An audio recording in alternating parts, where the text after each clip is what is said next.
Hi guys, today is 30th of July 2023. Today is the 5th of the 5 iPhone tips that I was giving you. So today we will be talking about the Compass application which comes with the iPhone and that is free of cost.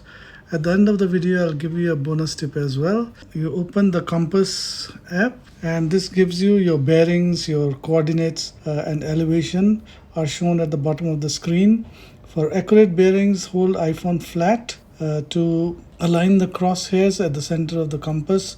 To lock your current location, tap the compass dial. A red band will appear when you are off course. To open location in maps, tap the coordinates at the bottom of the screen. So it gives you your location. And the bonus tip that I was talking about was when you take a picture, you don't have to press the big white button. You can also use the volume down and volume up buttons. They are much easier to use, especially when you are taking a selfie. So guys, I hope you enjoyed this series of 5 tips for iPhone. Thank you very much, and please do like and share this video with others as well. And if you still haven't subscribed, please do subscribe. Bye bye.